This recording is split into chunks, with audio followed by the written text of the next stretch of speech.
You were taught to trust.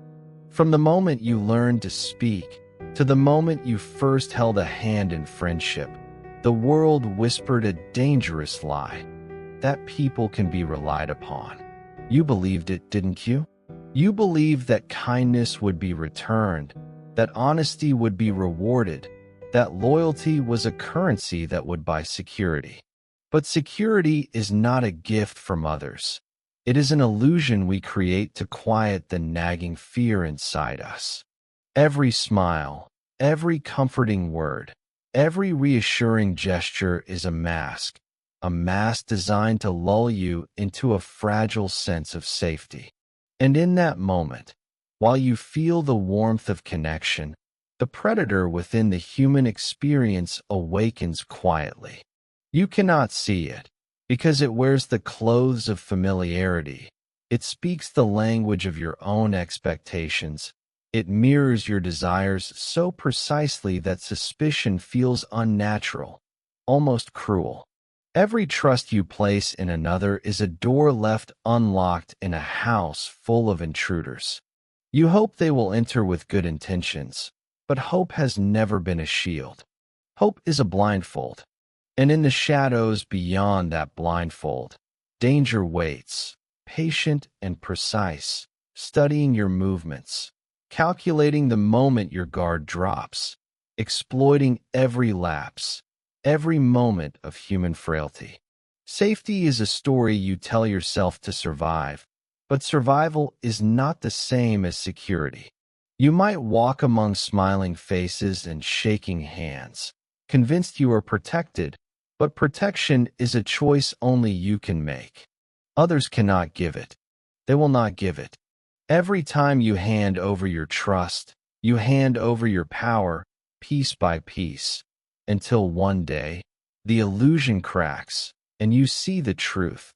There was never safety, only the desperate fantasy of it. Trust is seductive because it promises connection, intimacy, and certainty in a world designed to offer neither. You reach for it instinctively, even when the rational mind warns you otherwise, because vulnerability is not just a state of being, it is an addiction. Each time you believe, you experience the high of perceived security, a warm pulse of relief that convinces you the world is aligned with your wishes. And each time, it plants a seed of dependence. Dependence on people who are unpredictable, flawed, and often indifferent to your fate. They do not owe you protection, care, or honesty. Yet, every social contract you enter carries an unspoken assumption that others will honor it. And here lies the quiet horror. These assumptions are not only false, they are dangerous.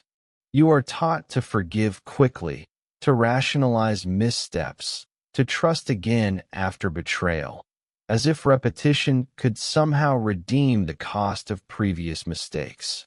But trust is cumulative, and each act of faith creates a ledger in which you are always the debtor.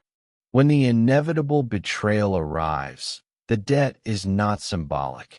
It is real, etched in the quiet moments of loss, in the sting of disappointment, in the slow erosion of belief in yourself. Safety was never promised. It never existed. All that existed was the fragile bubble of perception, inflated by desire. And the moment it bursts, you are left exposed, naked before the indifferent world, realizing that your greatest enemy was never outside, but in the very instinct that compelled you to trust. The illusion of safety is most convincing when it feels natural. In the small routines of life, in the casual smiles, in the brief gestures of consideration, you begin to forget the lessons of history, of experience, of instinct. You assume continuity, predictability, and goodwill because they feel right.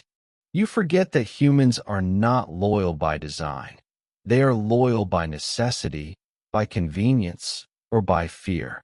And when necessity shifts, when convenience falters, when fear evaporates, What remains of trust is a ghost, a memory of what you once believed. That's the paradox. Trust asks you to surrender the only control you truly have, your own vigilance, while promising something the world never intended to deliver. It seduces with warmth, with affirmation, with belonging, but each surrender writes a line in the story of your own undoing. Every relationship, every handshake, every promise you accept without scrutiny is a brick laid in the foundation of your eventual destruction. And yet, humans cannot stop themselves. We are wired to hope, to reach, to extend our hands in faith, even when the shadows whisper warnings in the corners of our minds. The cost of trust is not always immediate. Sometimes it comes slowly, like water seeping through cracks in stone, unseen until the collapse. You may live years in this illusion, carrying it like a shield, only to discover that the world has no allegiance, no mercy, and no respect for the fragile architecture of your belief. Safety is an illusion. Trust is the path that leads you into it. And the deeper you walk, the closer you are to losing everything you once thought untouchable. Betrayal is not an accident. It is a deliberate act, often invisible until it has already struck. The moment you choose to trust, you open a door, and behind that door waits a possibility you refuse to acknowledge, that others will exploit your faith, not because they are inherently cruel, but because the opportunity exists. Human nature is transactional, a delicate balance of gain and risk, and every act of kindness, every shared secret, every moment of vulnerability is currency in the economy of power. Betrayal begins in small increments. A lie, half hidden, a glance that conceals true intent, a word spoken to please while masking a hidden agenda. You may dismiss these subtle signs, rationalize them, or convince yourself they are anomalies. But the pattern is always the same. Trust is not neutral. It demands a response, and the world will respond in ways you cannot control. Those you believe to be allies may only be allies for as long as it suits them. When the balance of interest shifts, loyalty evaporates, leaving you exposed. And the cruelest part is this: betrayal rarely shouts. It whispers. It creeps along the edges of perception, disguised as misunderstanding, framed as circumstance, cloaked in plausibility. By the time the truth reveals itself, the damage is already done. Trust, once given, cannot be withdrawn retroactively. Each act of faith becomes a mark against you, a record of vulnerability that others will read with precision, calculating the best moment to strike. You are not weak for being betrayed. You are weak for believing the lie that others would not. The anatomy of betrayal is both simple and horrifyingly efficient. It begins with observation. Someone watches you carefully, noting your patterns, your desires, your fears. They map the contours of your trust, discovering where it bends, where it softens, where it can be manipulated. This is not always conscious. Sometimes it is instinctual, an unconscious scanning of human behavior that predators, manipulators, and opportunists develop naturally. Once mapped, the assault begins. Betrayal is rarely a single, dramatic act. It unfolds over time, calculated to maximize its impact, often when you least expect it. Each interaction lulls you further into confidence. Every shared secret becomes a tool, every favor a potential weapon. And when the moment arrives, it strikes not with chaos, but with inevitability. You feel blindsided not because the betrayal was impossible to foresee, but because you refuse to see it. Human psychology is prone to optimism, to denial, to the seductive comfort of belief in others. We ignore the warning signs because acknowledging them demands vigilance, skepticism, and often solitude. Betrayal, then, is as much a reflection of your willingness to trust as it is the intent of the betrayer. The world does not conspire to ruin you. It simply operates as it always has, indifferent to morality, guided by self-interest. And in that indifference, your trust becomes a weapon pointed at your own chest, loaded and ready to fire the moment your faith outweighs your caution. The aftermath of betrayal is as instructive as the act itself. It is a quiet erosion, a slow recognition of the fragility of human connection. Trust, once broken, cannot be restored to its original state. It becomes a scar, a permanent imprint of vulnerability. You begin to question everything: the intentions behind smiles, the sincerity of words, the loyalty of those you held closest. Pain is inevitable, but so is clarity. Betrayal teaches a harsh truth. People will act according to their interests, not your expectations. The illusion of goodwill dies, leaving only the stark reality of motive and consequence. And yet, the world does not stop. Life continues to demand engagement, interaction, and sometimes cooperation with those who have the potential to betray you again. This is the cruel paradox. To live fully, you must risk betrayal, but to survive betrayal, you must limit trust. The tension is constant, a psychological tightrope where every decision carries weight. And in this tension lies power, the awareness that your trust is not a gift to be freely given, but a calculated act of risk. Understanding this anatomy does not make you cynical. It makes you alive. It teaches you that self-preservation is not selfish, that vigilance is not paranoia, and that trust, while seductive, must always be measured against the certainty of human self-interest. Betrayal is inevitable, but destruction is optional. Only those who fail to recognize the anatomy of betrayal walk willingly into the abyss. The danger of trust is not only what it invites from others. It awakens something inside you that you rarely recognize. When you surrender your judgment, when you hand over your vigilance, you weaken not just your defenses but your instincts. Humans are predators and prey simultaneously.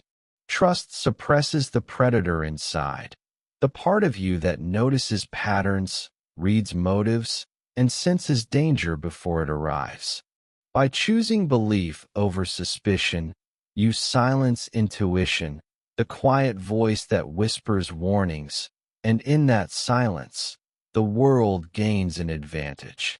You are conditioned to see the good in people, to rationalize deception, to ignore inconsistencies in favor of comfort. Every act of faith creates a blind spot, and blind spots are dangerous. You cannot control how others act, but you can control your readiness, your awareness, your capacity to survive. Yet trust encourages passivity, a quiet surrender to hope over strategy, optimism over observation. The predator within you lies dormant when you extend your trust freely, restrained by the rules of social expectation, by morality, by fear of appearing suspicious. But the truth is that the predator is your ally, your survival instinct, your inner compass. It sees the gaps others leave, the cracks in their stories, the subtle gestures that betray hidden intentions. When you ignore it, you become prey.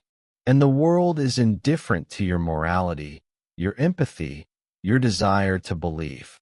It only respects clarity, precision, and the willingness to act on what is real, not what you wish to be real. Every moment of unchecked trust chips away at your power, dulls your perception, and exposes you to manipulation. By the time the consequences arrive, you may wonder how you failed to see it, how your own willingness to believe became the weapon that others wielded against you.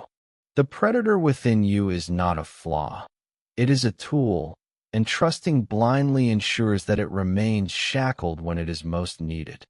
Humans are not naturally loyal, not in the absolute sense, and the predator inside you exists for a reason: to navigate the treacherous terrain of relationships, alliances, and influence. It notices micro-expressions, the hesitation in a gesture, the shift in tone, the subtle inconsistencies that hint at hidden motives. When suppressed, trust leaves you exposed, reliant on appearances and words rather than the unspoken signals that reveal truth. The predator is the part of you that can anticipate betrayal before it happens, that can calculate risk without emotional bias, that can prepare for the moment when intentions diverge from promises. To ignore it is to walk willingly into vulnerability, to surrender to the rhythm of human self-interest, and to assume that goodwill is natural.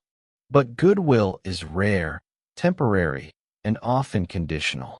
Every time you trust without caution, you reinforce the illusion that others are aligned with your survival, that their objectives mirror yours, that they will act in accordance with your desires.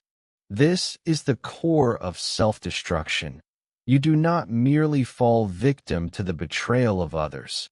You fall victim to the betrayal of your own instincts. The predator within is the part that whispers, that reminds, that calculates, that waits. It does not judge, it observes. When you heed it, you act strategically, you preserve your position, you maintain clarity. When you ignore it, you walk blindfolded, leaving your fate in the hands of forces far less predictable than your imagination allows. Trust is not weakness, but unguarded trust is. By surrendering to belief without assessment, you lose the advantage nature gave you. And in a world where the cunning exploit every lapse, losing that advantage is often fatal. The predator is dormant only when you fail to recognize its necessity. In awakening, it is not cruelty, it is survival. The predator within is paradoxical. It is both the part that shields and the part that strikes, the part that observes and the part that decides. Trust suppresses it, but reflection can awaken it. Awareness is the key, not cynicism. By understanding that not everyone will act in your interest, you allow yourself to reclaim instincts long buried beneath hope and faith. It is not a denial of human connection. It is a recalibration, a reclaiming of agency, a recognition that vulnerability must be tempered by insight. The predator watches, evaluates, and anticipates. It does not seek revenge or cruelty. It seeks survival, clarity, and readiness. Every moment of unguarded trust is a moment when it waits, restrained, while your enemies, conscious or unconscious, prepare to exploit the gap you left. The irony is that by trusting blindly, you do not just risk others. You risk the very part of yourself that keeps you alive. By denying your instincts, you make yourself predictable, easy to manipulate, and unable to defend against subtle exploitation. The predator within is not violent. It is perceptive, calculating, precise. It exists so that your trust does not become a death sentence. When awakened, it restores balance, allowing you to engage with the world without surrendering power. Trust becomes a tool, a measured decision, a calculated risk rather than a passive offering. And in that balance lies freedom. In that balance lies survival. The predator within is not a curse. It is the wisdom evolution gave you to navigate the betrayal, manipulation, and self-destruction that inevitably follow when you mistake hope for security. To ignore it is to invite ruin. To embrace it is to understand that the greatest predator you will ever face is the one that sleeps quietly inside you. People rarely appear as they truly are. They wear masks, smiles, gestures, words carefully chosen to conceal intent. The danger is not in the ones who are openly hostile. The danger is in those who seem kind, generous, trustworthy. Trust teaches you to see the mask and assume what lies beneath is identical. But goodwill is a costume, a performance designed to extract something from you: your attention, your loyalty, your power, or your innocence. Every handshake, every promise, every friendly glance carries the weight of possibility, the possibility that it is genuine, and the possibility that it is a carefully constructed trap. Humans are experts at deception because the mask is not just for others, it is for themselves. They convince themselves of benevolence while preparing to exploit, creating a cognitive armor that allows cruelty to coexist with charm. When you trust, you ignore the mask's construction, the subtle misalignments in behavior, the quiet inconsistencies that betray true intent.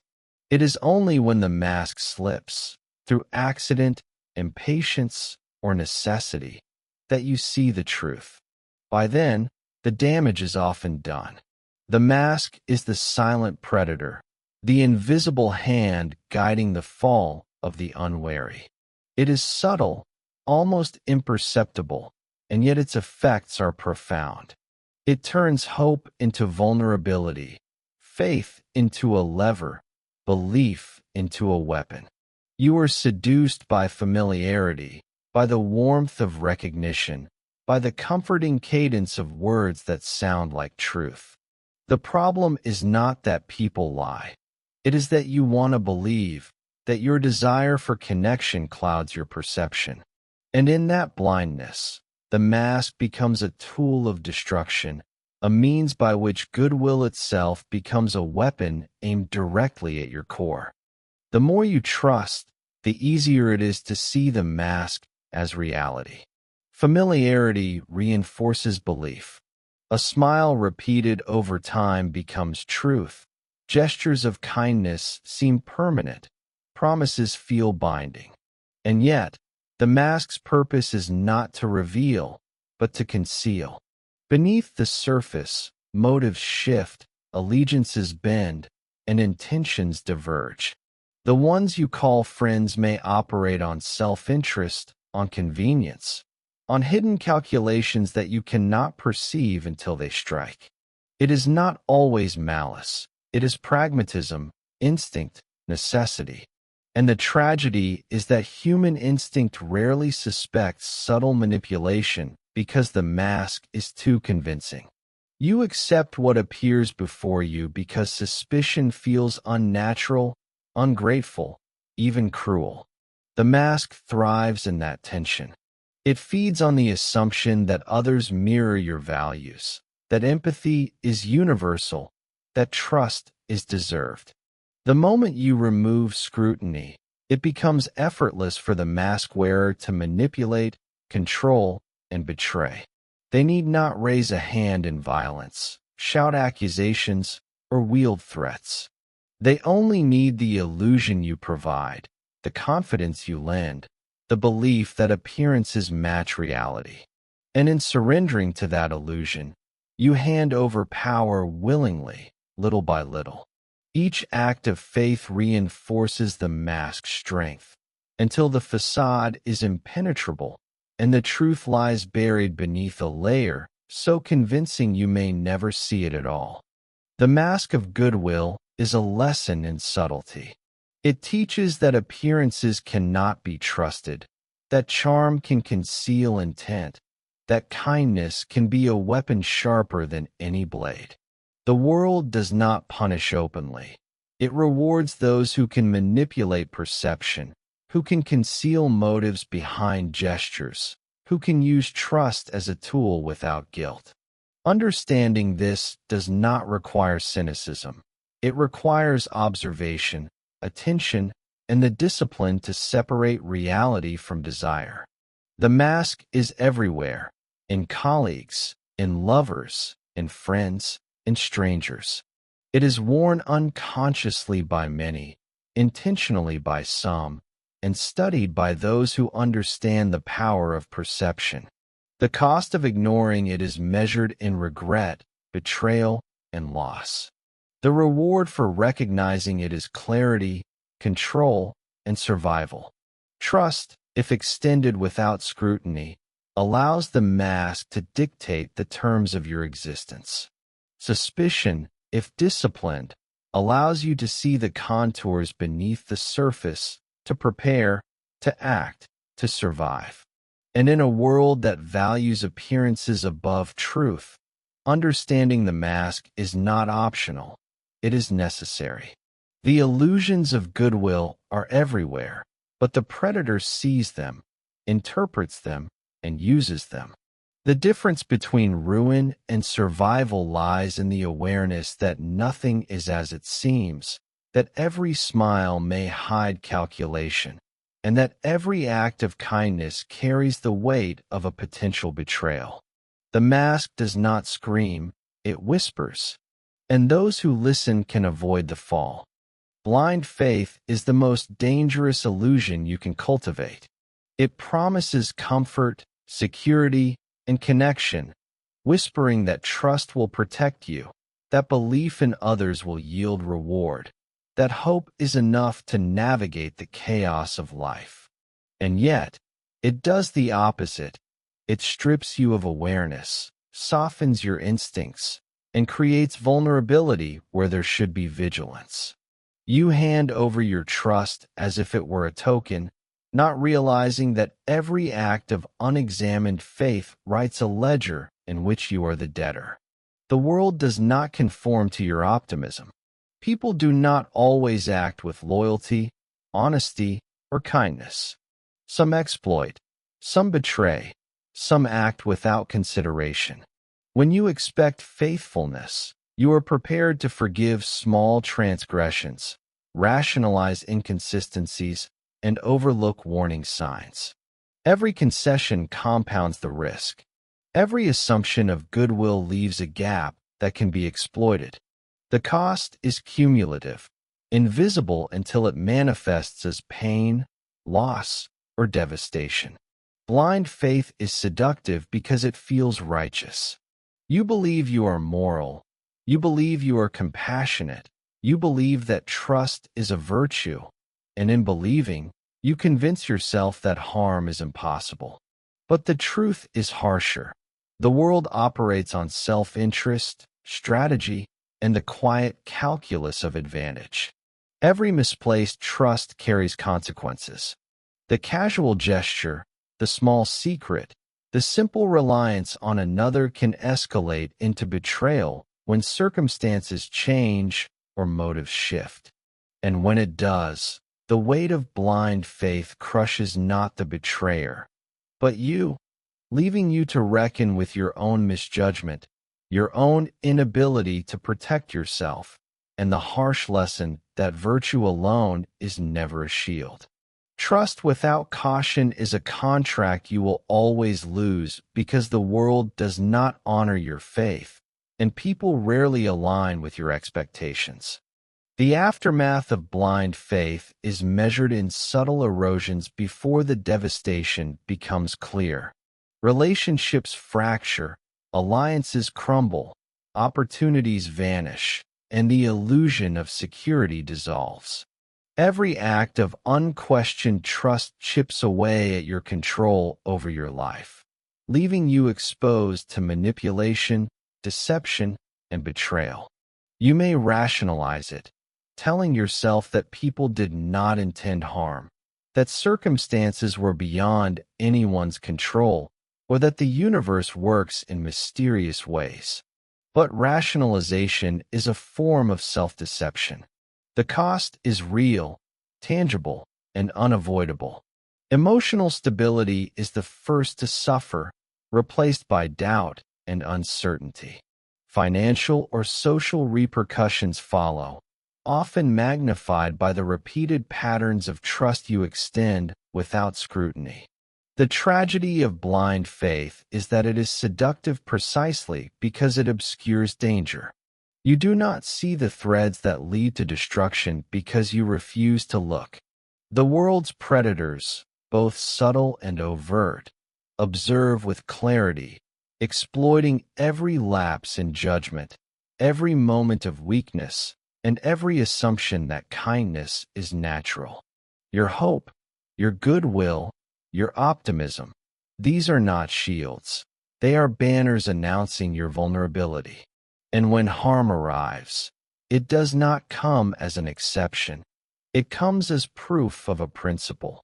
Trusting blindly is an invitation for the world to remind you of its indifference.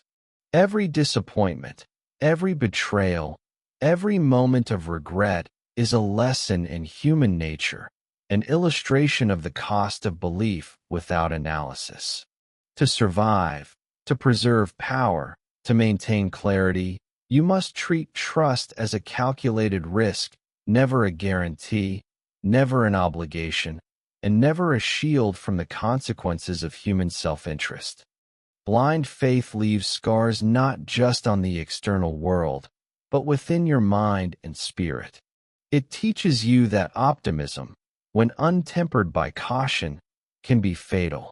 Every act of unquestioned trust reinforces a pattern, a psychological loop that convinces you that goodwill is universal, that honesty is the default, that loyalty is inherent.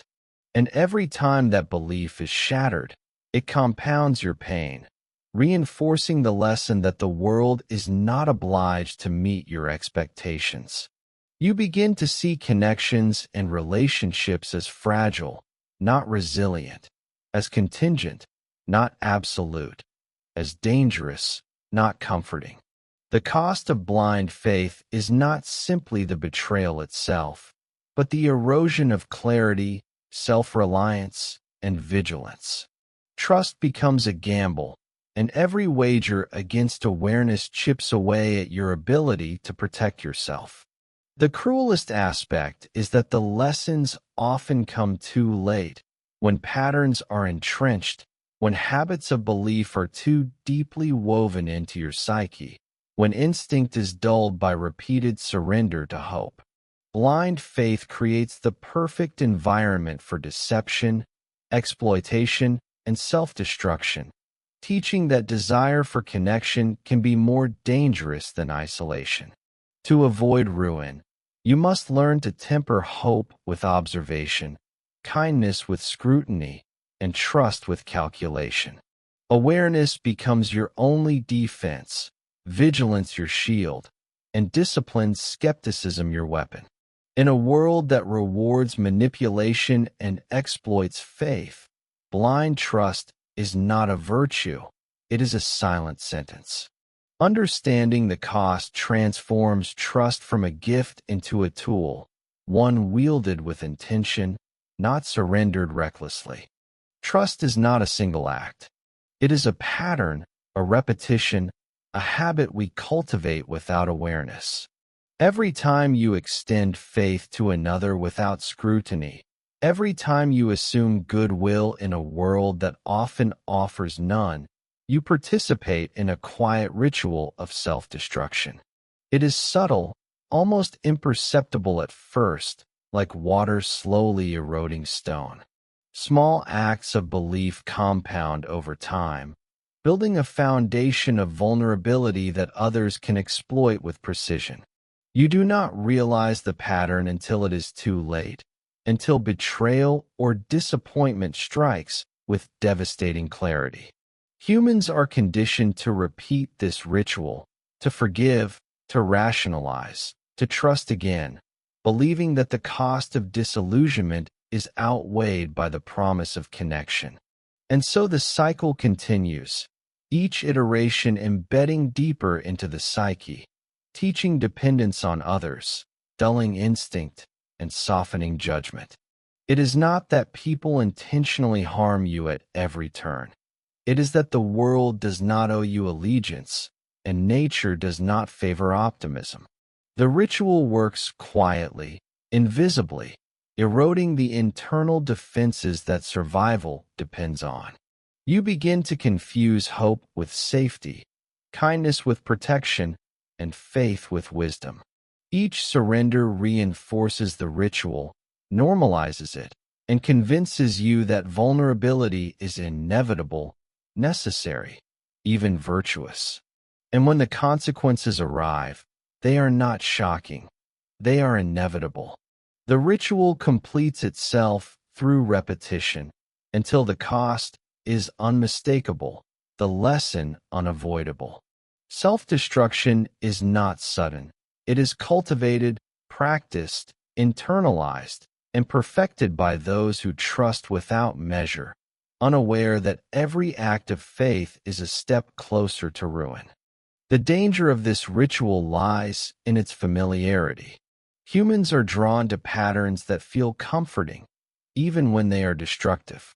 Trust, repeated without awareness, becomes automatic, a response rather than a choice.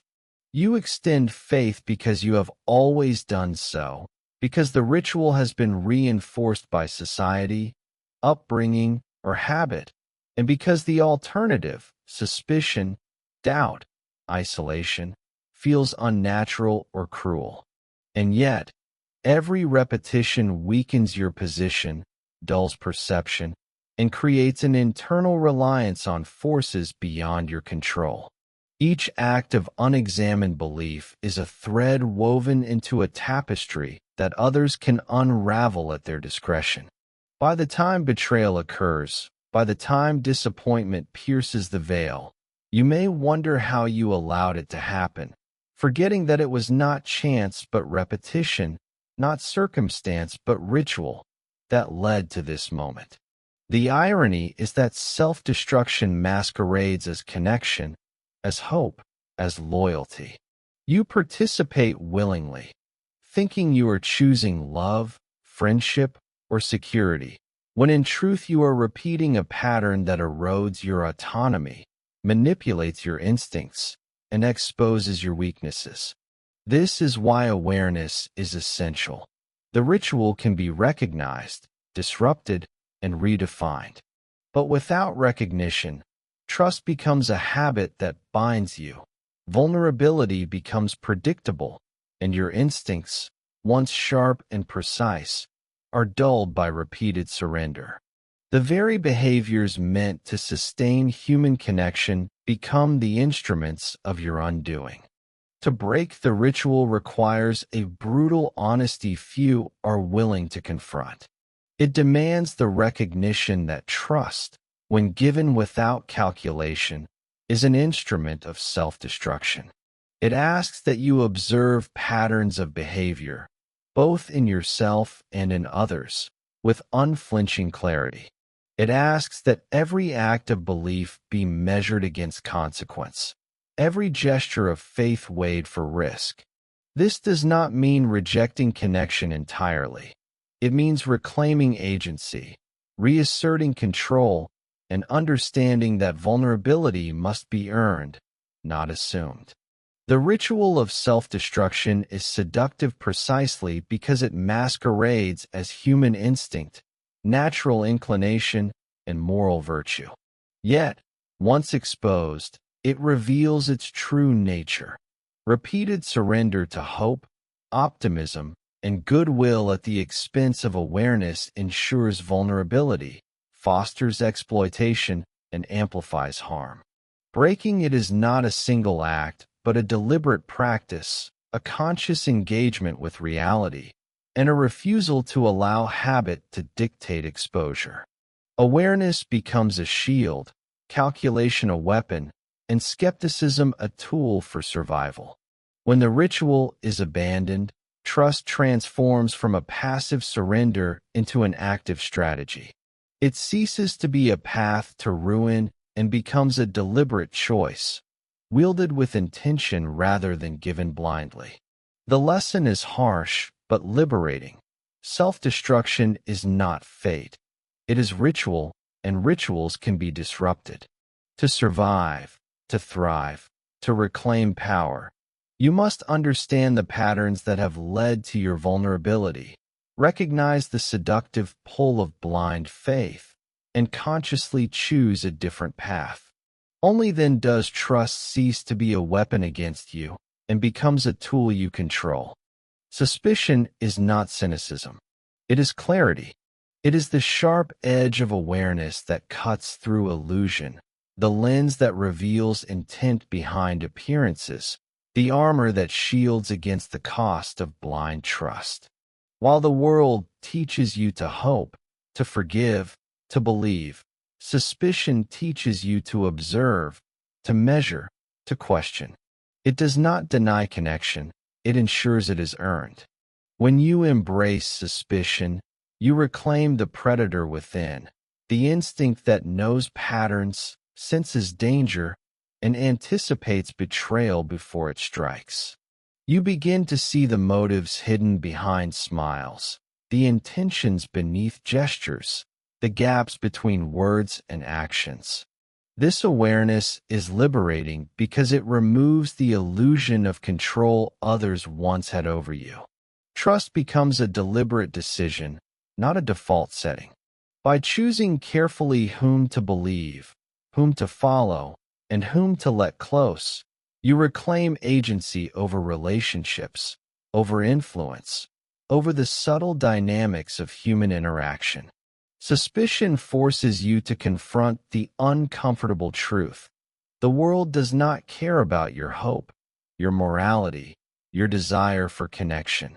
People operate according to interest, advantage, and self-preservation, and unless you observe with precision, you become prey. To live without suspicion is to sleep with eyes closed in a house full of predators. To embrace it is to awaken, to see clearly, and to move through the world armed with knowledge few possess, but all should. The liberation comes not from mistrust alone, but from understanding that vigilance is not cruelty, it is survival. Liberation through suspicion transforms your perception of power, influence, and human nature. You begin to recognize that relationships are never neutral. Every interaction carries an exchange of value, explicit or hidden. To engage without awareness is to gamble with yourself as the stake. Suspicion does not demand isolation, it demands strategy. You learn to evaluate motives, to anticipate shifts in behavior, to discern the patterns beneath the surface of charm, friendliness, and familiarity. Each observation strengthens your capacity to act decisively, to avoid manipulation, and to protect what you value. You no longer extend trust blindly but calibrate it, measuring risk against consequence. In doing so, you turn every interaction into an opportunity for insight rather than exposure. Suspicion teaches patience because the truth is rarely immediate and people rarely reveal themselves fully in a single moment. By observing carefully, you allow intentions to emerge naturally, without forcing conclusions or exposing vulnerability. The liberated mind understands that certainty is rare, that human nature is fluid, and that awareness is the only constant advantage. To move through the world with suspicion is to reclaim control, to navigate complexity without surrendering power, and to ensure that trust, when granted, carries the weight of calculation rather than naivety. Ultimately, suspicion is the path to self-mastery. It is the realization that trust, hope, and goodwill are tools, not obligations, and that extending them without awareness is a form of self-destruction. By embracing the discipline of scrutiny, you reclaim your autonomy, restore your instincts, and learn to engage with the world on your own terms. The liberation it offers is quiet but profound. You are no longer at the mercy of appearances, at the mercy of others' manipulation, at the mercy of your own desire to believe. Suspicion sharpens perception, enhances decision-making, and preserves power, transforming vulnerability into strategic choice. It is the armor that allows connection without surrender, engagement without exposure, and empathy without exploitation. In this state, trust becomes deliberate, loyalty earned, and faith measured. Liberation through suspicion does not harden the heart, it clarifies it. It teaches that human connection is valuable but conditional, that morality is a tool, and that survival depends on the vigilance you cultivate. The world will always test you, deceive you, and challenge your assumptions. But when suspicion guides your choices, you walk a path of awareness, strength, and freedom. It is not the absence of trust, but the presence of discernment that protects you. Suspicion liberates because it turns every interaction from a potential trap into an opportunity for understanding, strategy, and survival. And in this liberation, you reclaim what blind faith always demanded you surrender: control over your own life.